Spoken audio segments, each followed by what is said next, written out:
अस्सलामु अलैकुम रहमतुल्लाह।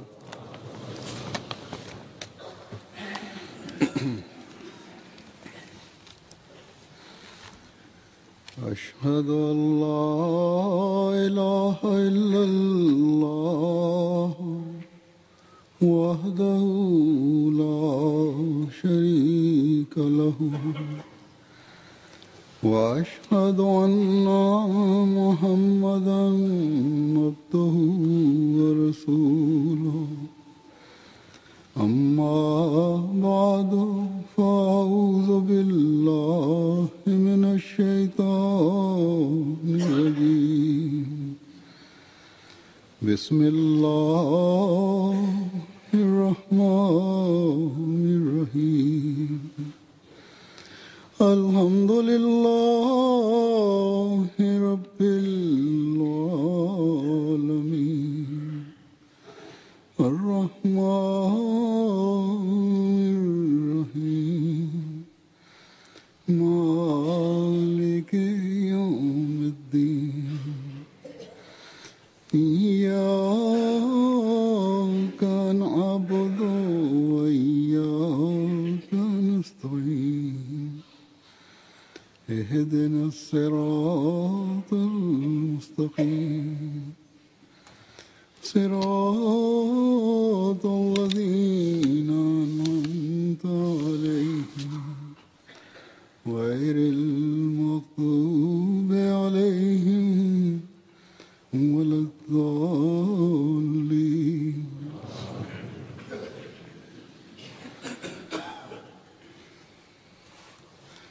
मैंने सहाबा हज़रत मसीह मौऊद अलैहिस्सलाम के वाक़यात और रवायात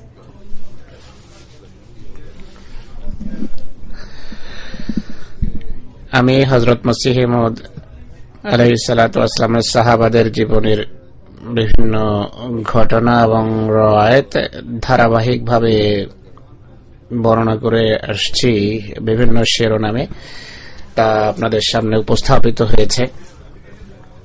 আজকের খুতবা এই ধারাবাহিকতায় শেষ খুতবা হবে।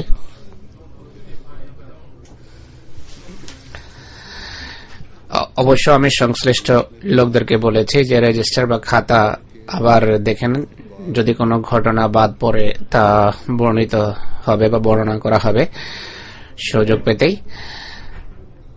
দৈব বিষয় হলো এই খুতবা, এই ধারাবাহিকতায় খুতবা প্রদান ফেব্রুয়ারিতেই পরিসমাপ্ত হচ্ছে। যে সমস্ত ঘটনাবলীর মাধ্যমে সমাপ্ত হচ্ছে এর সম্পর্ক হযরত মুসলিহ মাউদ রাদিয়াল্লাহু আনহুর সাথে গত খুতবায় দু একটি ঘটনা শুনিয়েছিলাম, দুইটি রওয়ায়াত উল্লেখ করেছিলাম। আজ প্রায় সবকটি ঘটনা যা বর্ণিত হবে তা হযরত মুসলিহ মাউদ দ্বিতীয় খলিফার সাথে সম্পর্কযুক্ত। 5 দিন পর ইয়মে মুসলিহ মাউদ উদযাপিত হবে, যা জামাতে 20 ফেব্রুয়ারি উদযাপিত হয়ে থাকে সচরাচর। এটি জন্য নয় যে মুসলিহ মাউদের জন্মদিন ছিল, বরং মুসলিহ মাউদ সংক্রান্ত ভবিষ্যৎবাণী যা হযরত মসিহ মাউদ করেছেন তা সেই ভবিষ্যৎবাণীর পরিপূর্ণতার দিন 20 ফেব্রুয়ারি, আর হযরত মসিহ মাউদের সত্যতার একটি জ্বলন্ত প্রমাণ 20 ফেব্রুয়ারি। হযরত মুসলিহ মাউদের জন্ম 20 ফেব্রুয়ারি ছিল না, অন্য দিন ছিল।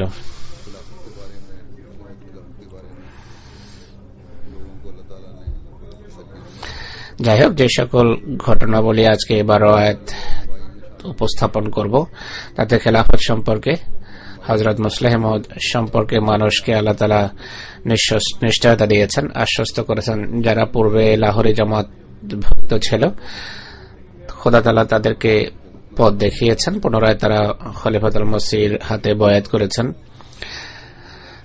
হযরত মুসলিহ মাউদ বা দ্বিতীয় খলিফা রাদিয়াল্লাহু আনহু নিজের জীবন বড় কষ্টে কাটিয়েছেন, বড় কঠিন যুগ অতিবাহিত করেছেন। প্রথম দিকে খেলাফত নির্বাচনের সময় ফিতনা এক নৈরাজ্য মাথা চাড়া দেয়। যারা আলেম আখ্যায়িত হতো এমন রুই কাতলারা, যারা হযরত মসিহ মাউদের বড় কাছের মানুষ ছিল, তারা জামাত ছেড়ে দেয়, ভান্ডার নিয়ে এখান থেকে চলে যায়। আর বিভিন্ন সময় ভিতরের বাহিরের ফিতনা এবং অশান্তি ও নৈরাজ্য মাথা চাড়া দেয়, কিন্তু প্রতিটি ক্ষেত্রে আল্লাহ তাআলার সাহায্য তার সাথে ছিল। এই দৃঢ় প্রত্যয়, এই অনমনীয় ব্যক্তিত্ব প্রতিটি নৈরাজ্য, প্রতিটি কঠিন পরিস্থিতির মোকাবেলা করেছেন বীর পুরুষের মতো, সুপুরুষের ন্যায়। আল্লাহ তাআলা কৃপা করেছেন, অনুগ্রহ করেছেন। অবশেষে জামাত উন্নতি করতে থাকে এবং আজ আমরা দেখছি উন্নতি কিভাবে হচ্ছে, কেননা তার সাথে খোদা ছিলেন, খোদার সমর্থন ছিল, আর খেলাফতের সাথে তারা জামাতের সদস্যরা সংশ্লিষ্ট ছিল। আজকের ঘটনাবলী আমি আপনাদের সামনে এখন উপস্থাপন করছি। হযরত শেখ মোহাম্মদ ইসমাইল সাহেব বয়াত করেছেন 1894 সনে। তিনি বর্ণনা করেন, আমি হযরত খলিফা আউয়াল রাদিয়াল্লাহু আনহুর জীবদ্দশায় স্বপ্নে দেখেছি যে সেই স্বপ্নটি ছিল হযরত মুহাম্মদের খেলাফত সম্পর্কে। খলিফা আউয়ালের যখন আঘাত আসে, তার যখন মুআশারাকি রোগ হয়, এটি একটি ব্যাধি, একটি রোগ, অসুস্থতা, রক্তচাপ বেড়ে যায় বা শরীরে ফুলে যায়, আর পরিপাকতন্ত্রেরও সমস্যা দেখা দেয়। এই রোগ যখন হয়, আমি স্বপ্নে মাহমুদের হাতে হাত রেখে অঙ্গীকার করেছি যে আমি আপনার প্রথম দাস। তিনি আমাকে বললেন যে বুঝতে পারিনি। জনাব শেখ ইয়াকুব আলী ইরফানি বলেন যে রোয়া এবং এলহামে তাকে জানানো হয়েছে যে আমরা মাহমুদকে খলিফা বানিয়েছি। হযরত আমির মোহাম্মদ খান সাহেব, আমি বিভিন্ন রওয়ায়াত তার পূর্বেও পড়েছি, আমির খান সাহেব হিসেবে তার কোন আত্মীয় আমাকে লিখেছেন, কেউ লেখেন তার নাম হলো আমির মাহমুদ খান। যেটি ঘটনা লিখেছেন তিনি আমির খানই লিখেছেন, কিন্তু তার ঘটনায় যা উল্লেখ আছে তা থেকে বোঝা যায় যে তার আসল নাম হলো আমির মাহমুদ খান। তিনি বয়াত করেন 1903 সনে। তিনি বলেন, 1913 সালের 23 নভেম্বর আমি স্বপ্নে একটি দেশি বাবলা গাছ দেখি, যাতে বড় বড় কিছু ফলি বা শুটি ছিল, যার খটখট শব্দ এত বেশি ছিল যে কেউ আওয়াজ শুনতে পাচ্ছিল না। তখন আলাদা বৃষ্টি বর্ষণ করেন, যার ফলে তেমন তো শুষ্ক শুটি ঝরে যায়। এটি শুনে হযরত মুসলিহ মাউদ রাদিয়াল্লাহু আনহু স্বপ্নে বলেন যে শয়তানের ঘর বিরান হয়ে গেছে, ধ্বংস হয়ে গেছে, খালি হয়ে গেছে, জমিন এখন সবুজের মেলায় ভরে যাবে, ফল ধরবে। তখন কতক ব্যক্তি সেই শুষ্ক শুটির দিকে ইশারা করে বলল যে আপনি এগুলোকে শয়তান কেন বলেছেন? এর উত্তরে দৃঢ় প্রত্যয়ী মুসলিম বলেন যে আমি এগুলোকে শয়তানের ঘর বলিনি, হযরত মসিহ মাউদ এদেরকে শয়তানের ঘর আখ্যা দিয়েছেন। এরপর আমি হাকিম মোহাম্মদ ওমর সাহেবকে গুরু গম্ভীর স্বরে হযরত মসিহ মাউদের ভবিষ্যৎবাণী মানুষকে শোনাতে দেখেছি, স্বপ্নেই দেখেছি এটি, যা পুরা হয়েছে, যা পরিপূর্ণতা লাভ করেছে, যাকে ভবিষ্যৎবাণীর সত্যতার জন্য দলিল হিসেবে পেশ করা হয়েছে, যা শুনে শ্রোতাদের হৃদয়ে এক ধরনের প্রশান্তি সৃষ্টি হচ্ছিল। তিনি বলেন, আলহামদুলিল্লাহ, এই স্বপ্ন খেলাফতে সানিয়ার নির্বাচনের সময় অক্ষরে অক্ষরে পুরা হয়েছে। মৌলভী মোহাম্মদ আলী তার সাথী সঙ্গী সহ যারা খেলাফতের বিরুদ্ধে হইচই করেছিল, তারা জামাত থেকে বিচ্ছিন্ন হয়ে যায়, কাদিয়ান থেকে বেরিয়ে যায়। তাদের যাওয়ার পর আহমেদিয়ত দ্বিতীয় খেলাফতের কল্যাণে সারা বিশ্ব ছড়িয়ে গেছে। হযরত আমির মোহাম্মদ খান সাহেব বলেন, 1912 সনের 24শে ফেব্রুয়ারি বুধবার দিবাগত রাতে স্বপ্নে প্রথম খলিফা হযরত খলিফাতুল মসিহ আউয়াল রাদিয়াল্লাহু আনহু বলেন, হযরত মসিহ মাউদ যে ভবিষ্যৎবাণী করেছেন যে সেই কল্যাণমণ্ডিত সন্তান যখন আসবেন তখন তাকে সিংহাসনে বসানো হবে। আমরা এর অর্থ করতাম জর্জ পঞ্চমের সিংহাসনে বসা, কিন্তু এখন বোঝা গেছে যে প্রতিশ্রুত কল্যাণমণ্ডিত সন্তান বলতে সাহেবজাদা মিয়া মাহমুদ, আর সিংহাসনে বসার অর্থ হলো তার খেলাফত। এরপর মনে হলো যে তার খেলাফতের সময় পৃথিবীতে অসাধারণ জমিনি বা আসমানি কোন নিদর্শন প্রকাশিত হচ্ছিল। তখন বুঝলাম যে নিদর্শনও পুরা হবে। সাহেবজাদা সাহেবের খেলাফতের কথা উল্লেখ করতে গিয়ে হযরত খলিফা আউয়াল রাদিয়াল্লাহু আনহুর চেহারা হাস্যোৎফুল্লতায় পরিপূর্ণ ছিল, আর আমি আনন্দিত হচ্ছিলাম আর বলছিলাম যে আমি তো কল্যাণমণ্ডিত প্রতিশ্রুত সন্তান কোন সুদূর ভবিষ্যতে আবির্ভূত হবেন বলে মনে করতাম, কিন্তু আল্লাহর ফজল যে আমার জীবদ্দশায় এটি পুরা হয়েছে। স্বপ্নে আবার ধারণা জেগেছে যে খলিফা হলেন হযরত মৌলভী সাহেব, আর মিয়া সাহেব কিভাবে খলিফা হবেন। তখন আমি বুঝতে পারলাম খলিফা আউয়াল তো অনেক বেশি বয়োবৃদ্ধ হবেন না, কেননা আল্লাহর প্রিয়গণ বয়সের নিকৃষ্ট অংশে পৌঁছেন না, অনেক বেশি বয়স পান না। অনেকে প্রতিশ্রুত সন্তান সম্পর্কে প্রশ্ন তুলে আল্লাহ তাআলা তাকে স্বপ্নে সেই যুগেই অবহিত করেছেন। হযরত খায়রুদ্দিন সাহেব বয়াত করেছেন 1906 সনে। তিনি বলেন, একবার আমি স্বপ্নে দেখেছি হযরত খলিফাতুল মসিহ সানি আইয়াদাহুল্লাহ তাআলা বিল আজিজের ডান হাত 11 করম দীর্ঘ হয়ে গেছে। করম গ্রামের জমি মাপার একটা মাপকাঠি 5.5 ফুট হয়ে থাকে এক করম, অর্থাৎ 55 ফুট লম্বা হয়ে যায় তার হাত। তো এর অর্থ হলো আল্লাহ তাআলা তাকে অসাধারণ শক্তি দেবেন যার কেউ মোকাবেলা করতে পারবে না। এই অবস্থায় আমি তাকে দেখি যে তার পবিত্র চেহারা পশ্চিমমুখী, ছোট একটা দেয়ালে তিনি উপবিষ্ট, চোখ থেকে অশ্রু প্রবাহিত হচ্ছে। আমি নিবেদন করলাম, হুজুর আপনি কাঁদছেন কেন? তিনি বলেন যে কাঁদছি এজন্য যে কোথায় মানুষ আমাকে খোদা না বানিয়ে বসে, এই আশঙ্কায় কাঁদছি। হযরত খায়রুদ্দিন সাহেবই আবার বলেন, কিছুদিন পূর্বে একটি স্বপ্ন দেখেছি খলিফা সানি আইয়াদাহুল্লাহ তাআলা মানসিল আজিজ মানুষের মাঝে পত্র বিতরণ করছেন। সেই সকল লোকদের পত্র বিতরণ করছেন যাদের আকাশে বা স্বর্গে একটা বিশেষ পদমর্যাদা আছে। পদমর্যাদা অনুসারে সবাইকে তিনি চিঠি ধরাচ্ছেন। আমি ভাবলাম আমি হুজুরকে জিজ্ঞেস করব যে আমার জন্য স্বর্গে কোন স্থান নির্ধারিত আছে কিনা। আমি জিজ্ঞেস করলাম, হুজুর আকাশে বা স্বর্গে আমার কোন পদমর্যাদা আছে কিনা? তিনি বললেন যে হ্যাঁ, তোমারও আকাশে স্থান আছে। এসব কথার অর্থ আমি এটি বুঝেছি যে আমি যা কিছু দেখেছি বা দেখছি এসব কিছু নবুয়তের আলোতেই, আলোর কল্যাণেই বা তার নবুয়তের জ্যোতির কল্যাণে হয়েছে। খলিফা নুরউদ্দিন, জম্মু নিবাসী খলিফা নুরউদ্দিন 1891 সনে ডিসেম্বরে বয়াত করেছেন। তিনি বলেন, 1931 সনে দিব্য দর্শনে আমাকে এক বালক দেখানো হয়েছে যাকে সবাই গভীর আদর করছিল। আমি তাকে কোলে নিলাম এবং আদর করলাম। যদিও সে এক ছোট বালক ছিল স্বপ্নে, কিন্তু মানুষ বলছিল যে এর বয়স হলো 43 বছর। আমার প্রতি এলকা হয়, আমার হৃদয়ের প্রেরণা সঞ্চার করা হয় যে কাশ্মীর যে বালক দেখানো হয়েছে তিনি খলিফা মির্জা মাহমুদ আহমদ খলিফাতুল মসিহ। 1931 সনে তার বয়স ছিল 43 বছর। হযরত মসিহ মওদের ভবিষ্যৎবাণী যা পংক্তিতে উল্লেখ আছে যে আমাকে সুসংবাদ দেওয়া আছে তোমার এক ছেলে একদিন আমার প্রেমাস্পদ হবে।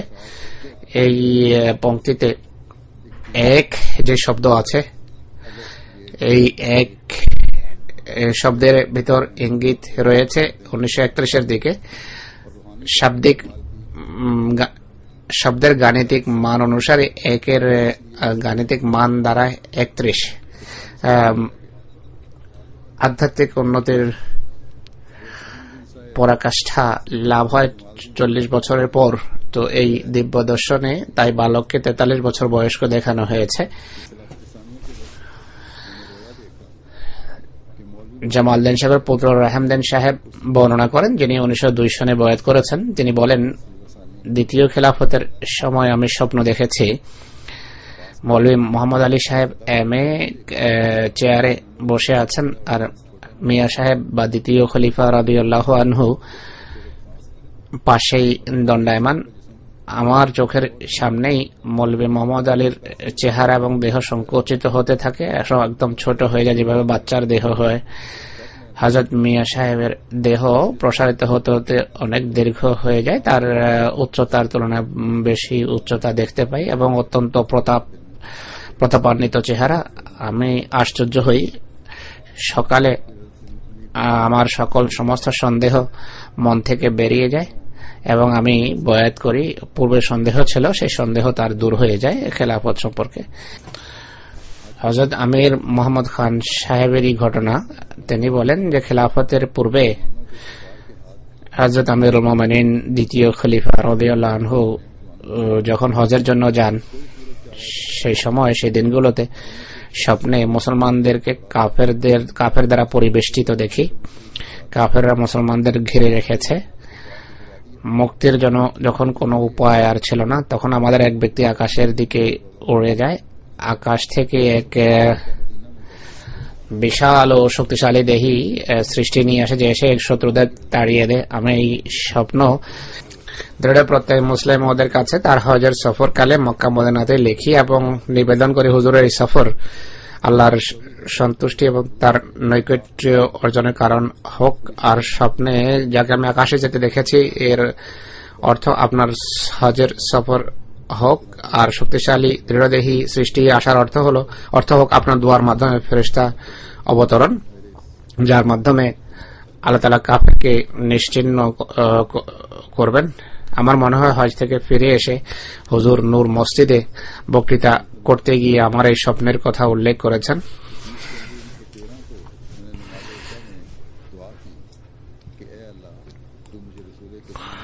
এরপর হযরত আমির খান সাহেব বর্ণনা করেন, 1913 সনের 20 জানুয়ারি নামাজে এশায় আমি আল্লাহর কাছে নিবেদন করি যে, হে আল্লাহ, তুমি আমাকে রাসূল করিম সাল্লাল্লাহু আলাইহি ওয়াসাল্লাম এবং হযরত মসিহ মাউদ আলাইহিস সালাম এবং অন্যান্য বুজুর্গদের স্বপ্নে দেখাও। আমি যখন ঘুমিয়ে পড়ি, আমি দেখি এক বিশাল ময়দানে অনেক বড় বড় বুজুর্গ সমবেত আছেন আর সবাই দোয়ায় রত, যাদের মাঝে দ্বিতীয় খলিফাও আছেন।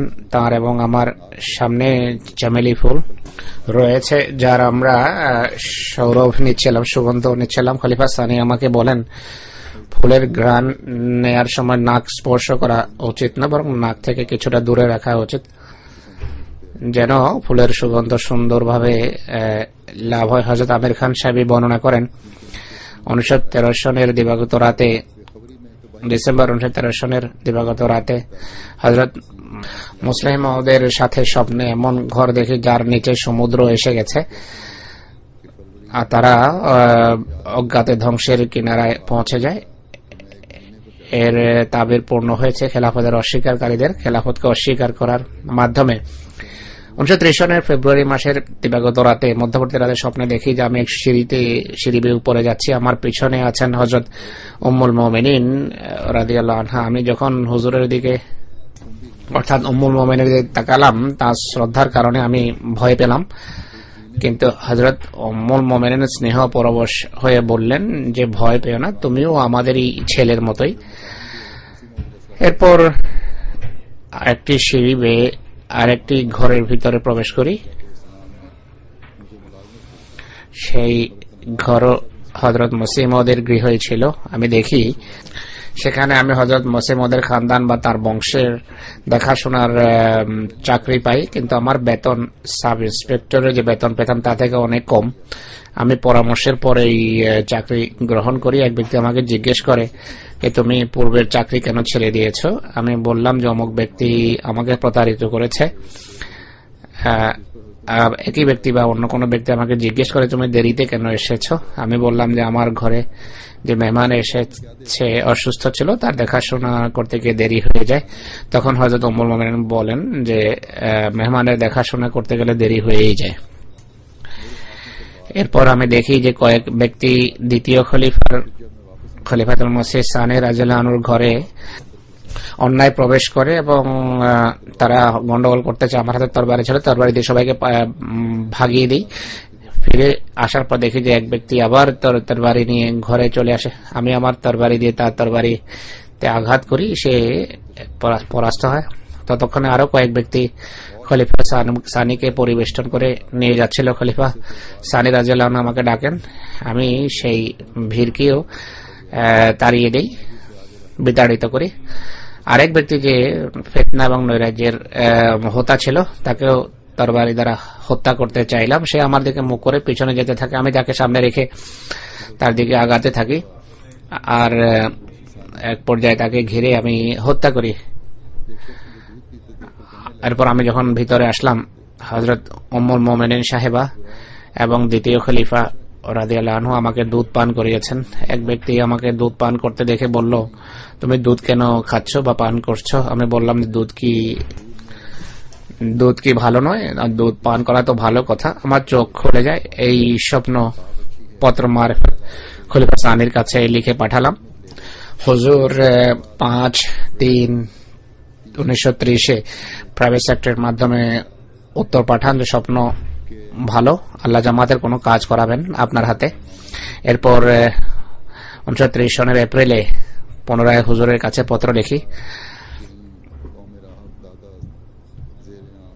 সৈয়দনা ওয়া ইমামানা হযরত আমিরুল মুমিনিন আসসালামু আলাইকুম ওয়া রাহমাতুল্লাহ, একটা পংক্তি লিখেছেন। এরপর ফার্সি পংক্তি, অনুবাদ হলে আমি বাংলা অনুবাদ করব। মিসরাইদের ফিতনা এবং নৈরাজ্য, পুলিশের অন্যায় হস্তক্ষেপের কথা শুনে হৃদয়ে অত্যন্ত ব্যথিত। কিছুদিন পূর্বে স্বপ্নে দুষ্কৃতকারীদের হুজুরের চতুর্পাশে সমবেত দেখেছি, যাদেরকে তরবারি দিয়ে আমি তাড়িয়ে দিয়েছি এবং তাদের নেতাকে হত্যা করেছি। এই স্বপ্ন হুজুরের কাছে লিখেছিলাম। হুজুর উত্তরে বলেছিলেন, আল্লাহ তাআলা তোমার মাধ্যমে ধর্মের কোনো কাজ নেবেন। আমি সেই কাজের জন্য, সেই সেবার জন্য ব্যাকুলতার সাথে অপেক্ষায় আছি, কিন্তু জানি না এই দায়িত্ব কিভাবে পালিত হবে। দোয়া এবং আল্লাহর কাছে সাহায্য চাওয়া ছাড়া কোনো উপায় দেখি না। হুজুর আমার জন্য দোয়া করুন, আমার জন্য দোয়া করা হোক। আল্লাহ যেন আমার দুর্বলতা ক্ষমা করেন এবং আমার দোয়া কবুল করেন, আর আমাকে ধর্ম সেবার সুযোগ দেন। আমির মোহাম্মদ খান, ভূমি জরিপ ইন্সপেক্টর, জলন্ধর। তিনি বলেন যে সকল প্রশংসা আল্লাহর, আলহামদুলিল্লাহ। 7 বছর পর আমার এই স্বপ্ন আক্ষরিকভাবে পূর্ণ হয়েছে, অর্থাৎ 1924 সনে আমি এক বড় অফিসারের ইঙ্গিতে চাকরি ছেড়ে দিই, আর এটি তার প্রতারণা প্রমাণিত হয়েছে পরবর্তীতে। সে কোনো কারণে আমাকে বলেছিল যে আমিও চাকরি ছেড়ে দিচ্ছি, তুমিও ছেড়ে দাও, কিন্তু পরে জানা গেল যে সে এখন পর্যন্ত চাকরি ছাড়েনি। আর ভূমি জরিপ বিভাগে আমি 90 রুপিয়া বেতন পেতাম, কাদিয়ানে এখন শুধু 30 রুপিয়া পাচ্ছি। স্বপ্নে যেভাবে বলা হয়েছে সেভাবে পাচ্ছি। আর চাকরিও আঞ্জুমানের নয়, বরং তারিখে জদিদের চাকরি। যে তারিখে জদিদ খলিফা সানির বিশেষ ঘোষণা। 1934 চাকরি ছেড়ে 1936 পর্যন্ত পারিবারিক কারণে ঘরে থাকতে হয়। এখানে এসে খারেজিদের ফিতনা এবং নৈরাজ্যকে স্বচক্ষে দেখে দোয়া করার সুযোগ পেয়েছি। আর ফখরুদ্দিন অর্থাৎ ফিতনার হত্যার ঘটনা চোখে দেখেছে। তুমি আমার সকল অভিষ্ট লক্ষ্য আমাকে দান করেছে, তোমার সকল শত্রু তোমার ফজলেই ব্যর্থ হয়েছে। হাকিম আতা মোহাম্মদ সাহেব 1901 সনে বয়াত করেছেন। তিনি বলেন, হযরত খলিফা সানি রাদিয়াল্লাহু আনহুর বয়াতের প্রায় 1 মাস পর হাকিম আহমদ্দিন সাহেব সাদরা থেকে লাহোরে আমার ঘরে আসেন এবং বলেন, চলো আজ মোহাম্মদ আলী সাহেবের সাথে নবুয়ত সম্পর্কে কিছু আলোচনা করি। আমি তার সাথে গেলাম। সেখানে মসজিদে বন্ধুত্বপূর্ণ পরিবেশে হাকিম আহমদ্দিন সাহেব এবং মৌলভী মোহাম্মদ আলী সাহেব আলোচনা আরম্ভ করেন। প্রায় 15-20 মিনিট পর্যন্ত আলোচনা অব্যাহত থাকে। অর্থাৎ হযরত মসিহ মাউদ নবী ছিলেন কি ছিলেন না এই বিষয়ে আলোচনা হয়। ইনি বলেন, পরে আমরা নিজ নিজ ঘরে ফিরে আসি। রাতে আমি আল্লাহ তাআলার কাছে দোয়া করি, প্রভু মৌলভী মোহাম্মদ আলী যা বর্ণনা করেছে কিছু সত্য মনে হয়। অর্থাৎ তার হৃদয়ে হযরত মসিহ মাউদের নবুয়ত সম্পর্কে সন্দেহ সঞ্চার হয়। আমি দোয়া করলাম, আমার হৃদয়কে তুমি নিজেই প্রশান্ত করো। রাতে আমি স্বপ্নে দেখি হযরত মসিহ মাউদ আলাইহিস সালাতু ওয়াস সালাম খুব দ্রুত আসেন, কিছুটা বিচলিত। তিনি বলেন যে দেখো, আমি দেখলাম যে এক কবুতর পালক খুব ক্রোধের সাথে সেই কবুতরের দিকে তাকাচ্ছে, যে দ্বিতীয় কবুতরের পালকের আরেক কবুতর পালকের ছাতায় গিয়ে বসেছে। মুসা ইসলাম বলেন যে কবুতর অন্য কবুতর পালকের ছাতাতে গিয়ে বসে, কবুতরের মালিক রাগ করে, তাই তুমিও কখনো লাহোরিদের ঘরে যেও না। আমি বললাম, হুজুর আমি আর কখনো যাব না। আর খোদার এরপর আমি কখনো যাইনি। খোদার প্রতি কৃতজ্ঞতা প্রকাশ করলাম। ডাক্তার আব্দুল গনি সাহেব 1907 সালে বয়াত করেছেন। তিনি বলেন যে কালের প্রবাহে খলিফা আউয়াল রাদিয়াল্লাহু আনহুর ইন্তেকাল হয়। নাইরোবির সকল আহমদীরা হযরত খলিফা সানি রাদিয়াল্লাহু আনহুর হাতে বয়াত করে, কিন্তু আমি এবং মোহাম্মদ হোসেন ভট্ট মরহুম এবং খাজা কমরউদ্দিন মরহুম বঞ্চিত ছিলাম, আমরা বয়াত করিনি। পরে ভারত ফিরে আসার সুযোগ পাই, চাকরি ছেড়ে দেই, যুদ্ধ আরম্ভ হয়ে যায়। আমি ভারতেই অবস্থান করি। সেখানেই ভারতে লাহোরের মেডিকেল কলেজে প্রধান ল্যাবরেটরি অ্যাসিস্ট্যান্ট হিসাবে আমার চাকরি হয়। তখন আমি লাহোরি বিল্ডিং এ অনেক বেশি যেতাম এবং আমার চিন্তাধারা লাহোরিদের মতো ছিল, তাদের প্রতি আকৃষ্ট ছিলাম। সেখানে নামাজ পড়তাম, দরস সেখানে শুনতাম। বিভিন্ন সময় বিতর্কিত বিষয়ে আলোচনা হতো। জনাব ডাক্তার মির্জা ইয়াকুব বেগ সাহেবকে একবার জিজ্ঞেস করলাম যে এই যে বিতর্কে কে সত্যের উপর? ডাক্তার সাহেবের উত্তরে বলেন যে যত বুদ্ধিমান এবং বিবেকবান আছে তারা তো আমাদের দলেই এসেছে। সেই যুগে আমি হাজি মোহাম্মদ মুসা সাহেবের দোকানেও যেতাম। সেখানে মুন্সি মাহবুব আলম সাহেব, যিনি আজকাল রাজপুত সাইকেল ওয়ার্কস এর প্রোপ্রাইটার, তার সাথে কথা হতো এবং বিতর্কিত বিষয়ে কথা হতো। মুন্সি সাহেব কিছু কঠোর ভাষায় ছিলেন। আমি এটি বুঝতে পেরেছি যে তিনি কঠোর ভাষী, অর্থাৎ কথাবার্তা তার বড় রুক্ষ ছিল। মুন্সি সাহেব একবার আমাকে বলেন, তুমি লাহোরি বিল্ডিং এ কি করতে যাও? আমি বললাম যে কোরআনের দরস শুনতে যাই। তিনি বলেন, প্রত্যেকদিন সেখানে যাও, আজকে আমাদের সাথে কোরআন শোনার জন্য চলো। তখন মিয়া চিরাগউদ্দিন মরহুমের ঘরে নামাজ হতো আর দরসও সেখানেই হতো, যা হযরত মৌলানা গোলাম রসুল রাজিকি রাদিয়াল্লাহু আনহু দিতেন। আমি প্রথমবার যখন সেখানে যাই তখন দ্বিতীয় পারাটা সায়াকুলুর প্রথম রুকুর দরস দিচ্ছিলেন। মৌলানা গোলাম রসুল রাজিকি সাহেব অনবদ্য দরস প্রদান করছিলেন, কোরআনের তাফসীর করছেন, যা ছিল জোরালো ও যুক্তি নির্ভর। এমন তাফসীর পূর্বে কখনো শুনিনি। তখন আমি মৌলভী সাহেবের চেহারা দেখে আমার ধারণা হলো যে এ তো কোনো জমিদার, এ কি দরস দেবে। কিন্তু আমি দেখে হতভম্ব হয়ে গেলাম যে মৌলভী সাহেব তত্ত্বজ্ঞানের প্রবহমান এক সমুদ্র। আমি মুন্সি মাহবুব আলম সাহেবের কাছে মৌলভী সাহেবের প্রশংসা করি। তখন তিনি বললেন, তোমাদের মৌলভী মোহাম্মদ আলী সাহেবও তার কাছেই কোরআন শিখেছেন। তখন আমি কিছুটা দ্বিধাদ্বন্দ্বে ছিলাম।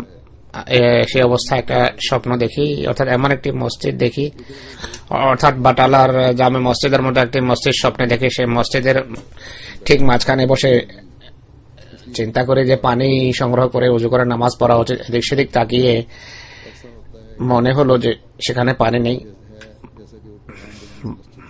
তাই বিপরীত দিকে পানির সন্ধানে যাই।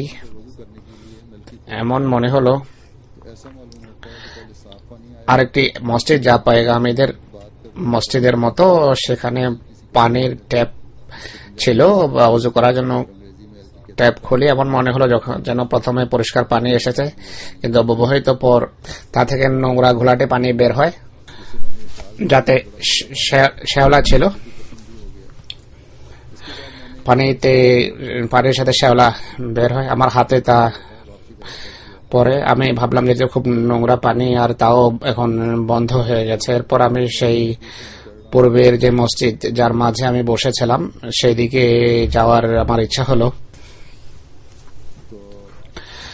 আর একটা উঁচু দেয়ালে আমি আরোহণ করছিলাম, যা উঁচু মনে হচ্ছিল আমার কাছে।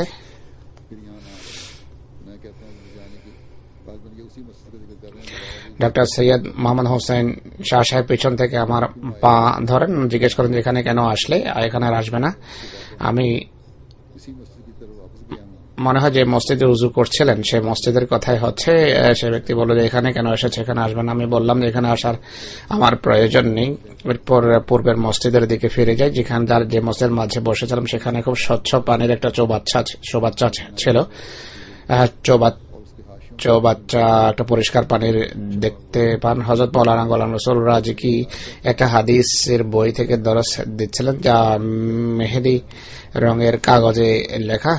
এর টিকাতেও ছোট ছোট অক্ষরে ঘন ব্যাখ্যা লেখা ছিল।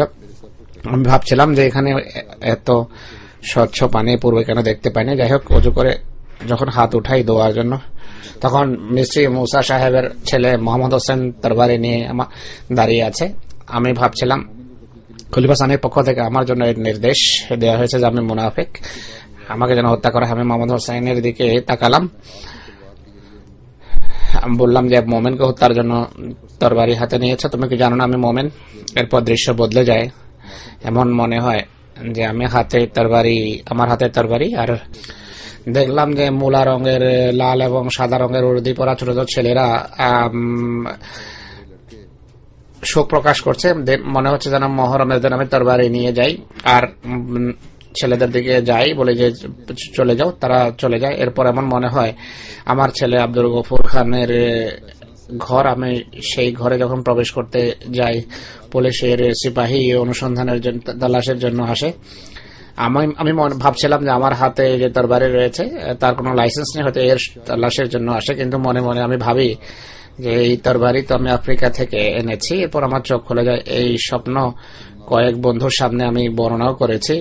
মনে হয় মিস্ত্রি মোহাম্মদ মুসা সাহেব আমাকে বলেন যে হায়, স্বপ্নে যদি নিহত হতে তাহলেই ভালো হতো, মুনাফিকও তোমার মিটে যেত। এই স্বপ্ন দেখার পরও বয়াত করেননি তিনি, কিন্তু এরপর বলেন যে এরপর আমি খলিফা সানির হাতে বয়াত করি, আর আল্লাহ তাআলার বিশেষ কৃপায় জামাতের ভালোবাসায় আমি উত্তরোত্তর উন্নতি করি। হযরত খায়রুদ্দিন সাহেব বর্ণনা করেন, আরহারিদের ফিতনা এবং নৈরাজ্য যখন ভয়াবহ রূপ নেয়, তখন আমি দেখি যে হযরত আমিরুল মুমিনিনের একদিকে ইউসুফ নামে এক ব্যক্তির সাহিত্য আছে, অপরদিকে হুজুরের শের মোহাম্মদ শুয়ে আছে। আল্লাহ তাআলা তাতে আমাকে এটি জানিয়েছেন যে ইনি ইউসুফ নিঃসন্দেহে দ্বিতীয় খলিফা, কিন্তু অনেকেই কেননা অনেকে হুজুর উন্নতি দেখে জ্বলছে, কিন্তু তার সাথে যদি অসাধারণ ঐশী শক্তি আছে তাই তারা জ্বলছে, তারা কোনো ক্ষতি করতে পারবে না। তো এই স্বপ্ন মসিমদের এই পংক্তির ব্যাখ্যা যে ইউসুফের কথা শুনেছে যে কূপে নিক্ষিপ্ত হয়েছে, কিন্তু তাকে কূপ থেকে বের করা হয়েছে, আর এটি তার বাণী আওয়াজ। হযরত ডক্টর নেহমদ খান সাহেব 1896 সনে বয়াত করেন। তিনি বলেন দ্বিতীয় খেলাফতের যুগে হযরত আমিরুল মুমিনিনের সাকাশে বয়াতের পত্র পাঠিয়ে দেই। আমি ছুটিতে নাগনের কাংড়াতে নিজের ঘরে অবস্থান করছিলাম। আমার মনে পড়ে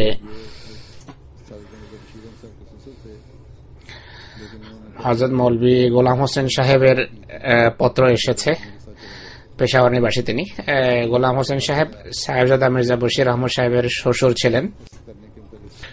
প্রথম দিকে ইনি বয়াত করেননি, লাহোরীদের সাথে যোগ দেন তিনি। ইনি বলেন যে তার পত্র আসে আমার কাছে, তাতে লেখা ছিল যে অর্থাৎ বয়াতের গণ্ডি থেকে বেরিয়ে আসো, খলিফা সানির হাতে বয়াতের প্রয়োজন নেই, বয়াত ছিন্ন করো। আমার যেহেতু তার সাথে দীর্ঘদিন সুসম্পর্ক ছিল, তাই আমি আসল কথা বুঝতে পারিনি। আমি বয়াত ছিন্ন করার ঘোষণা পয়গামে সুলতে ছাপিয়ে দিই, পয়গামীদের সাথে যোগ দেয়। কিন্তু খোদার বিশেষ অনুগ্রহ যে মসিহ মওদের পরিবার সম্পর্কে আমার ধারণা তাই ছিল যা পূর্বে ছিল। কখনো অসম্মানজনক কোনো কথা মসিহ মওদের সন্তান বা সন্তান সন্ততি সম্পর্কে আমার মুখ থেকে কোনো শব্দ কখনো উচ্চারিত হয়নি। আর শেষ পর্যন্ত এই এর উপরে প্রতিষ্ঠিত ছিলাম। তাদের দু একটি জলসায় আমি অংশগ্রহণ করি। মৌলভী গোলাম হোসেন সাহেবের কথা যে বললাম, তিনি প্রথম দিকে বয়াত করেননি, কিন্তু 1940 সনে তিনি বয়াত করেন এবং এরপর কাদিয়ানে এসে বসতি স্থাপন করেন। ইনি বলেন দু একটি জলসায় অংশগ্রহণ করে 1930 বা তার পূর্বে এক রাতে স্বপ্নে দেখি সমুদ্র তীরে একটি বাংলো পানের ঢেউ জোরে এসে তাতে আঘাত করছিল এবং বড় হইচই হচ্ছিল। সে বাংলোর ভিতর থেকে মৌলভী মোহাম্মদ আলী বের হন। আমি দেখি যে তার চেহারার অর্ধেক অংশ শুভ্র এবং অর্ধেক কালো। তাৎক্ষণিকভাবে আমার হৃদয়ের ধারণা জাগলো যে তার পূর্বের জীবন অর্থাৎ প্রথম অবস্থা মসিহ মওদের যুগের যে অবস্থা সেটি ভালো ছিল। এর পরের অংশে কালিমা লিপ্ত হয়। আল্লাহ তাআলা যখন বান্দাকে সত্যের দিকে আনতে চান এমন উপকরণ সৃষ্টি করেন যা তার হেদায়েতের কারণ হয়। আমি 1932 সনে নিজ গৃহে ছিলাম। আমার স্ত্রী পরিজন সর্বদাই ছিল ডাক্তার মোহাম্মদ ইউসুফ, আমেরিকা নিবাসী, যিনি আমার আত্মীয় ছিলেন। তার পত্র আসে যে আপনি 70 কাদিয়ান আসুন, আমি আমেরিকা যাব আর ঘর নির্মাণের দায়িত্ব আপনার উপর ন্যস্ত হবে। কাদিয়ানে যে ঘর বানাতে হবে তার আপনি তত্ত্বাবধান করুন। তিনি বলেন এরপর আমি 1932 সনের এপ্রিলে কাদিয়ান আসি আর গৃহ নির্মাণ করি। আমার স্ত্রী বাচ্চারাও এখানে এসে যায়। এখানে এসে অদ্ভুত অবস্থা। আমার চোখে পড়ে নতুন আকাশ এবং নতুন জমিন আর নতুন পৃথিবী। চোখে পড়ে নামাজে অংশগ্রহণ, হুজুরের খুতবা শোনা, বক্তৃতা। এইসব আমার উপর এমন প্রভাব ফেলে যে সমস্ত ভুল ধারণা সৃষ্টি হয়েছিল তা দূর হওয়া আরম্ভ হয়। দৈবক্রমে আমি কাদিয়ান থেকে নাদুং যাই। মহাশা মোহাম্মদ ওমর সাহেব সেখানে তবলিগের জন্য এসেছিলেন। তার সাথে আলোচনার সময় তিনি আমাকে বলেন যে আপনি বয়াত ফর্ম পূরণ করুন। আমি বয়াত ফর্ম পূরণ করলাম আর আমার হৃদয়ের সকল পঙ্কিলতা দূরীভূত হয়। মহাসম্মানিত আল্লাহ নিজ অনুগ্রহের ছায়ায় আমাকে স্থান দেন। আমার মতো পাপাচারীকে পুনরায় নতুন জীবন দান করেন। নতুবা আমার সাথীরা এখনো অহংকারে নিমজ্জিত, কিন্তু তারা অবশ্যই অনুভব করে যে তারা ভুল করেছে, কিন্তু বাধ্যত তাদের সম্পদ বা আমির হওয়ার স্বাদ সত্য গ্রহণের পথে বাধা, এটি তাদের জাহান্নাম, যাতে তারা অহরহ জ্বলছে। তাদের মন চায় সত্য গ্রহণ করতে, কিন্তু অসম্মানের বা লজ্জার ভয়ে তারা গ্রহণ করে না। আল্লাহ তাদের প্রতি করুণা করুন। আল্লাহ আমার প্রতি বিশেষ কৃপা করেছেন। প্রায় 2 বছর হয়েছে। এক রাতে আমি স্বপ্নে দেখি আকাশ থেকে একটি কারুকার্য খচিত সোনালী রঙের দীপ্তিমান সিন্ধুক আসে, বাতাসে ঝুলন্ত অবস্থায় এক জায়গায় স্থির হয়ে যায়। ততক্ষণে এক কারুকার্য খচিত মুকুট আসে, সিন্ধুকে অবতরণ করতে যাচ্ছিল। আমি ছুটে গিয়ে উড়ে গিয়ে নিজ হাতে তা নিয়ে নিই। আমার হাতে নিতে পৃথিবীর সকল প্রান্ত থেকে সমস্বরে একটি আওয়াজ শুনতে পাই যে ইসলামের বিজয়। আর আওয়াজ এত উঁচু ছিল যে চোখ খুলে যায়। তখন আমার হৃদয় ধারণা সঞ্চার করা হয় যে মুকুট যুক্তরাজ্যের বা ইউনাইটেড কিংডমের। হযরত মিয়া সোনে খান সাহেব বলেন 1938 সনের মে মাসের কথা, যখন আহরারিদের পক্ষ থেকে বড় হট্টগোল হচ্ছিল, তখন আমি দোয়া আরম্ভ করি, অজস্র ধারায় দরুদ পড়া শুরু করি। আহরারিরা জামাতের বিরুদ্ধে অনেক হট্টগোল এবং হইচই করছিল। আমি দোয়া করি, হে আমার প্রভু, আমার পীরের লাজ রেখো।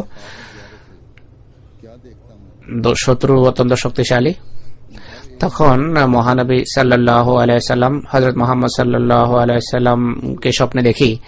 আমি দেখি 3টি উট, প্রত্যেক এক উটে হযরত মুহাম্মদ সাল্লাল্লাহু আলাইহি সাল্লাম এবং আবু বকর। সেই উটগুলোর একটিতে মহানবী এবং আবু বকর ছিলেন, সাহাবীরা অন্যান্য উটে ছিলেন। মহানবী সাল্লাল্লাহু আলাইহি সাল্লামের কাছে আমি নিবেদন করি। মহানবী সাল্লাল্লাহু আলাইহি সাল্লাম বলেন যে সোনেখা এসেছো, যাও, ধীরে ধীরে হাঁটবে যেন অন্যদের উপর তার প্রভাব পড়ে। হুজুরের দাস সামনে হাঁটছিল, 10 পা হাঁটার পর নির্দেশ দিলেন, সোনেখা পিছনে আসো, তোমার পায়ের আওয়াজ শোনা যাচ্ছে। মহানবী হযরত মুহাম্মদ সাল্লাল্লাহু আলাইহি ওয়া আলিহি ওয়াসাল্লাম উঠ থেকে নেমে পায়ে আগে গিয়ে পদব্রজে চলতে থাকেন। কাদিয়ানের মসজিদ মুবারকের কাছে আসার পর সব সাহাবীরা উঠ থেকে নিচে নেমে আসে। হযরত মুহাম্মদ সাল্লাল্লাহু আলাইহি ওয়াসাল্লাম মসজিদ মুবারকে প্রবেশ করেন।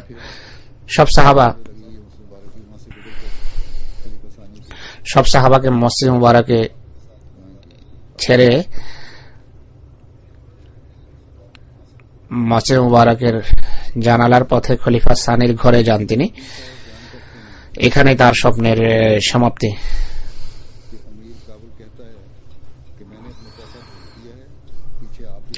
হযরত খায়রুদ্দিন সাহেব বর্ণনা করেন, একবার আমি স্বপ্নে দেখেছি কাবিলের আমির বলে যে আমি আমার রুপিয়া বা টাকা পাঠিয়ে দিয়েছি, পিছনে আমি আসছি।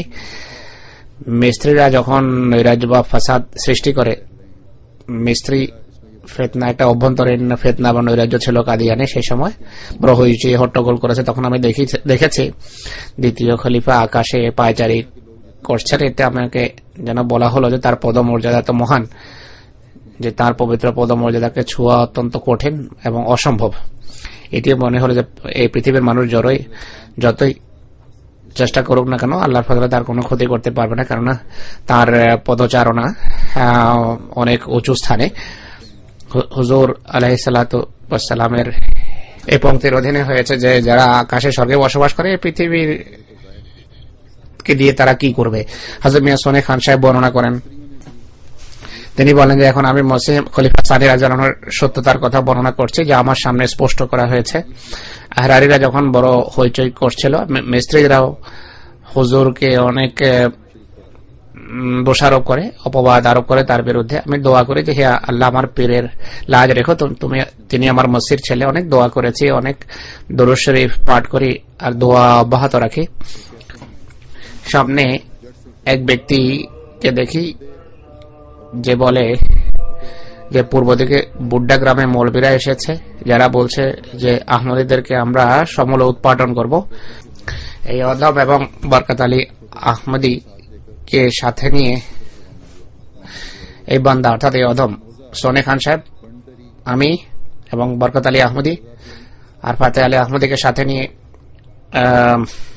মৌলবীদের দিকে যাত্রা করলাম।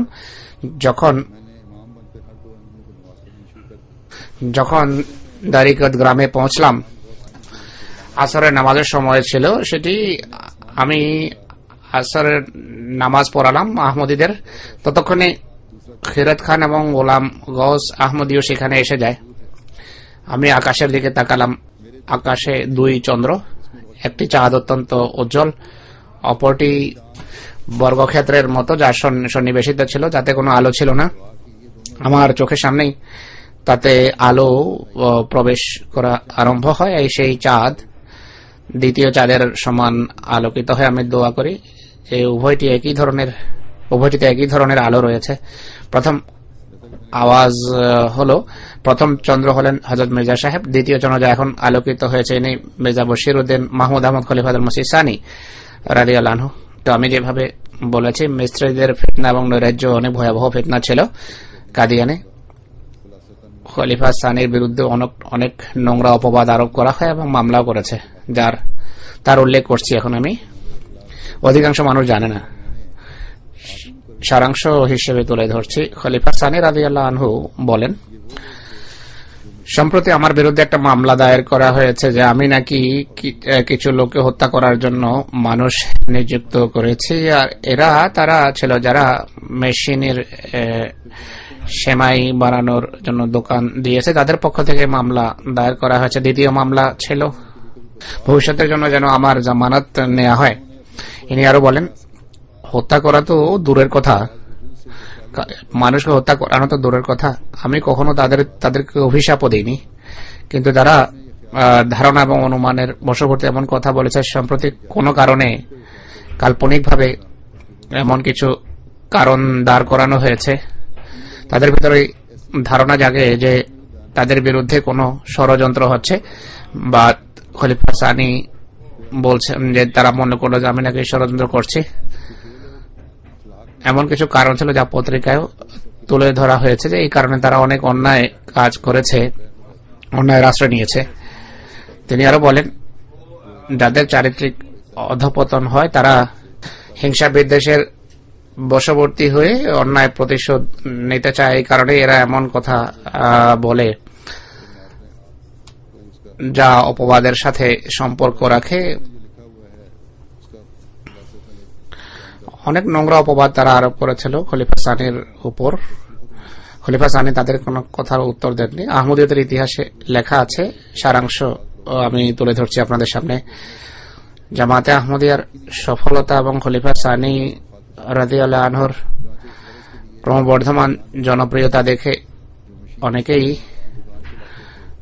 যারা জামাতের মাহাত্ম্য এবং তার খ্যাতি সহ্য করতে পারতেন তারা বিরোধিতা আরম্ভ করে। আর এই উদ্দেশ্যে কাদিয়ানের কিছু মিস্ত্রি যারা মেশিনে সেমাই বানাতো, এর দোকান ছিল, তাদেরকে খলিফা সানির বিরুদ্ধে ব্যবহার করা হয়। খলিফা সানির উপর তারা হত্যার মামলা করে। এছাড়া মোবাইলার নামে একটা পত্রিকা কাদিয়ান থেকে তারা ছাপে, তার পবিত্র সত্তারের উপর নোংরা আক্রমণ করে আর বিভিন্ন গালি দেয়া এবং মানুষকে উত্তেজিত করে জামাতের বিরুদ্ধে একটা ভয়াবহ পরিস্থিতি সৃষ্টি করছে। এই ফিতনা ভয়াবহ ষড়যন্ত্রের ফল ছিল। এর পিছনে জামাতের বিরোধী শক্তি কাজ করছিল, যারা আহমদিয়তকে নির্মূল করার, পিষ্ট করার সকল প্রকারের অস্ত্র ব্যবহার করেছে। এই ফিতনায় যেখানে আহমদিয়তের শত্রুদের নোংরা মন মানসিকতা স্পষ্টভাবে প্রকাশ পেয়েছে, সেখানে খলিফা সানি রাদিয়াল্লাহু আনহুর পবিত্র মহিমা প্রকাশিত হয়েছে। দেখুন, ধৈর্য এবং সহনশীলতার এক অসাধারণ এবং দৃষ্টান্ত স্থাপন করেছেন যে দেশের শিক্ষিত বিভাগ শ্রেণী হতভম্ব হয়ে যায়। যারা নোংরামি করেছে তাদের প্রতি ঘৃণা প্রকাশ করেছে। অনেক পত্র পত্রিকা তা স্পষ্টভাবে লিখেছে। খলিফা সানি রাদিয়াল্লাহু আনহু 1927 সনের জলসা সালানা এই ফিতনা এবং নৈরাজ্যের দিকে ইঙ্গিত করতে গিয়ে নিজ বক্তৃতায় বলেছেন যে এমন ঘটনা বা এমন কথা ঐশী জামাতের সাথে ঐশী সুন্নত অনুসারে ঘটেই থাকে। এগুলো দেখে ভীতত্রস্ত হওয়া উচিত না। আমাদের কাজ হলো কাজ করা, শত্রুর অশান্তি এবং নৈরাজ্য দেখে ভয় পাওয়া উচিত না। যে আল্লাহর পক্ষ থেকে আল্লাহ তাআলা স্বয়ং তাকে বিজয় দান করবেন। আল্লাহ তাআলা নিজের জিনিসের নিজেই হেফাজত করেন। যদি জামাতে আহমদিয়া কোনো মানুষের বানানো জামাত হতো তাহলে উন্নতি করা সম্ভব ছিল। এটি খোদার জামাত, তিনি এর সুরক্ষা করে আসছেন এবং ভবিষ্যতেও তিনি এর নিরাপত্তা নিশ্চিত করবেন। আল্লাহ তাআলা আমাকে জানিয়েছেন, মহিমা ও সম্মান এবং নিরাপত্তা, শান্তি এবং অগ্রগতি উন্নতির যুগ অচিরেই আসবে। কেউ বলেছে যে জামাত কিভাবে উন্নতি করে আমি দেখব, কিন্তু আমিও দেখব যে আমার খোদার কথা পুরা হয় না এই এমন ধৃষ্ট ব্যক্তির কথা। এই ফিতনা যেভাবে নির্মূল হয় তা শুনুন। এমন ফিতনাবাজ যাদেরকে সরকারি কিছু কর্মকর্তা সমর্থন করছিল, তারা সরকারের বিরুদ্ধে যায় এবং পৃথিবী দেখেছে যে আল্লাহ তাআলার কথা পূর্ণ হয়েছে এবং এই ফিতনা এবং নৈরাজ্যের মূল উৎপাদন হয় এবং লজ্জাস্কর ভাবে তাদের পরিসমাপ্তি ঘটে। এখনো যে সকল পরিকল্পনা এবং ষড়যন্ত্র জামাতের বিরুদ্ধে হাতে নেওয়া হয়, সেই সমস্ত সরকারও যদি তাদের সাহায্য করে, এক পর্যায়ে তারা সরকারের বিরুদ্ধে যায়, এটি আমরা দেখেছি। যাই হোক, আল্লাহ তাআলা জামাতকে সকল প্রকারের ফিতনা এবং নৈরাজ্য থেকে রক্ষা করুন, আমাদেরকে উত্তরোত্তর উন্নতি দেন। যে সমস্ত সাহাবীদের আলোচনা হয়েছে তাদের পদমর্যাদা আল্লাহ তাআলা উন্নীত করুন আর তাদের ভবিষ্যৎ প্রজন্মকে আল্লাহ তাআলা তাদের দোয়ার উত্তরাধিকারী করুন এবং তাদের পূর্বসূরীদের পদাঙ্ক অনুসরণের তৌফিক দেন। জামাতের সকল ব্যক্তি এবং সভ্যকে সকল প্রকারের দুষ্কৃতি এবং ফিতনা থেকে রক্ষা করুন। আহমদিয়া খেলাফতের সাথে সুদৃঢ় সম্পর্ক স্থাপনের আল্লাহ তাআলা তাদের তৌফিক দিন। আজও জুমার নামাজের পর গায়েবানা জানাজা পড়াবো, যা সরদার মোহাম্মদ ভরওয়ানা সাহেবের, যিনি জং নিবাসী। 2013 সালের 7 ফেব্রুয়ারি তিনি ইন্তেকাল করেছেন 73 বছর বয়সে। ইন্না লিল্লাহি ওয়া ইন্না ইলাইহি রাজিউন। তার পিতা আহমদ খান ভরওয়ানা সাহেব ছিলেন, যিনি চুন ভরওয়ানা ঠাটেশ্বরের অধিবাসী ছিলেন। হযরত খলিফাতুল মসিহ সানি রাদিয়াল্লাহু আনহুর যুগে 50-এর দশকে তিনি বয়াত করেছিলেন। তখন তার বয়স ছিল প্রায় 10 বছর। তবলিগের উন্মাদনা ছিল, যা ছোটকাল থেকে মৃত্যু পর্যন্ত বলবৎ ছিল। জাগতিক শিক্ষা তার বিশেষ একটা ছিল না, প্রাইমারি পর্যন্ত পড়ালেখা করেছিলেন। কিন্তু হযরত মসিহ মাউদ এবং খলিফাদের বই, বিশেষ করে খলিফা সানির বই পুস্তক গভীরভাবে অধ্যয়ন করেছিলেন। ঝাঙ্গের গ্রাম্য পরিবেশে মানুষের প্রকৃতি অনুসারে আহমদীয়তের সত্যতার প্রমাণাদি প্রস্তুত করে রেখেছিলেন। স্থানীয় জঙ্গি ভাষায় উপস্থাপন করতেন, যা শ্রোতাদের উপর গভীরভাবে প্রভাব বিস্তার করত। জঙ্গ জামাতের পক্ষ থেকে বিভিন্ন স্থানে মুনাজারার জন্য তাকে পাঠানো হতো। তাবলীগের ক্ষেত্রে এত নির্ভীক ছিলেন যে কারো পরোয়া করেননি। নির্ভয়ে শত্রু শিবিরে গিয়ে প্রবেশ করতেন, আহমদীয়তের সত্যতা প্রকাশ করতেন, তুলে ধরতেন। বেশ কয়েকবার শত্রু পরাজিত হয়ে তার বিরুদ্ধে নোংরা পন্থা অবলম্বন করত, কিন্তু তার তাবলীগের পথে আর সত্য প্রকাশের পথে এটি কখনো বাদ সাধতে পারেনি। সেই অঞ্চলের অধিকাংশ মানুষ তাকে চিনত। তার উপস্থিতিতে কেউ আহমদীয়ত সম্পর্কে আপত্তি করার সাহস দেখাত না। তাবলীগের জন্য কোনো সময় তাকে ডাকা হলে তিনি কখনো আসতে অস্বীকার করতেন না, বরং সব ব্যস্ততা ছেড়ে পৌঁছে যেতেন। তার এক ছেলে আব্দুল শাফি ভরওয়ানা সাহেব সেরালিওনে জামাতের মোবাল্লিগ হিসাবে কাজ করছেন, তার একমাত্র ছেলে তিনি লেখেন, একবার আমাকে সাথে নিয়ে যান। সারা রাত তার এক বন্ধু, যিনি তখন জং এসেছেন, তাকে আহমদীয়তের সত্যতার যুক্তি এবং প্রমাণ দিতে থাকেন। তার সকল প্রশ্নের ধৈর্যের সাথে উত্তর দেন এবং তাকে বলতেন যে কোনো প্রশ্ন থাকলে বলো, যা আহমদীয়তের পথে তোমার জন্য বাধা হয়ে আছে। তার প্রশ্নের সকল অংশের সন্তোষজনক তিনি উত্তর দিতেন। সকাল পর্যন্ত এই আলোচনা অব্যাহত থাকে। সেই ব্যক্তি যখন নিজ এলাকায় ফিরে যাওয়ার পর সেই বন্ধু বয়াত করে এবং একটা চিঠি লিখেছে ঘরে, যা তার ঘরের মানুষ তাকে দেখিয়েছে। তাতে লেখা ছিল যে আমি এক গ্রাম্য ব্যক্তির সাথে সাক্ষাৎ করেছি, যিনি তাকে গবাদি পশুর মাঝে সারাদিন দেখতাম, কিন্তু সারা রাত আমি তার কথা শুনি। তাকে জ্ঞানের এক সমুদ্র পেলাম। নিঃসন্দেহে এই সমুদ্রের জন্ম হয়েছে মসিহ মাউদের বই বারবার অধ্যয়নের কারণে। তো আমি যেভাবে বলেছি, তার একমাত্র পুত্র এবং এক কন্যা রয়েছে। ছেলে এসআর আলিওনে আজকাল কাজ করছেন, জামাতের মোবাল্লিগ। গত সপ্তাহে সেখানে জলসা হচ্ছিল। জলসার কারণে এবং অন্য ব্যস্ততার কারণে যেতে পারেননি। পিতার জানাজায় সামিল হতে পারেননি, বরং যাওয়ার কথা জিজ্ঞেসও করেননি, কেননা জলসার ব্যস্ততা ছিল। আল্লাহ তাআলা